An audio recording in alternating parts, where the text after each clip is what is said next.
আসসালামু আলাইকুম। আজকে আমরা দাওয়াতবাড়ি হোটেলে যাব কালাভুনা খেতে। অলরেডি আমরা বেরিয়ে পড়েছি, দেখতেই পাচ্ছেন। আমরা এখন আছি রূপপুর মোড়, রূপপুর পারমাণবিক বিদ্যুৎ কেন্দ্রের পাশে। আপনারা সবাই চেনেন এবং নাম শুনেছেন। লালন শাহ সেতু টোল প্লাজা পার হয়ে আমরা যাচ্ছি দাওয়াতবাড়ি হোটেলের দিকে। সেতুর উপরে উঠতেই একটি অসাধারণ ভিউ ছিল রূপপুর পারমাণবিক বিদ্যুৎ কেন্দ্রের।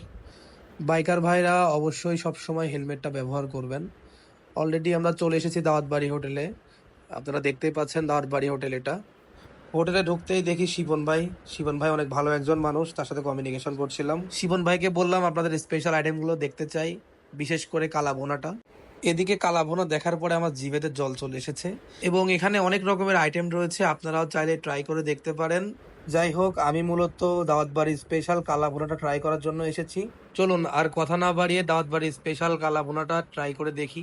আলহামদুলিল্লাহ, খাবারটা এতটাই সুস্বাদু ছিল যে আমরা মাঝখানে ভিডিও করার সময় পাই নাই, খাওয়ার অনেক ব্যস্ত ছিলাম। আপনারা অবশ্যই দাওয়াত বাড়ির স্পেশাল কালা ভুনাটা ট্রাই করে দেখতে পারেন। দাওয়াত বাড়ির লোকেশন হচ্ছে পাওয়ার হাউস যাত্রী ছাউনি ভেড়ামারা। দাওয়াত বাড়ির পার্কিং স্পেসটা অনেক বড় ছিল। এদিকে খাওয়া দাওয়া শেষে বাড়ি ফেরার পথে সেতুর উপরে কিছু সময় কাটালাম। অনেক সুন্দর ওয়েদার ছিল। সবাই ভালো থাকবেন, দেখা হবে নতুন কোনো ভিডিওতে। আল্লাহ হাফেজ।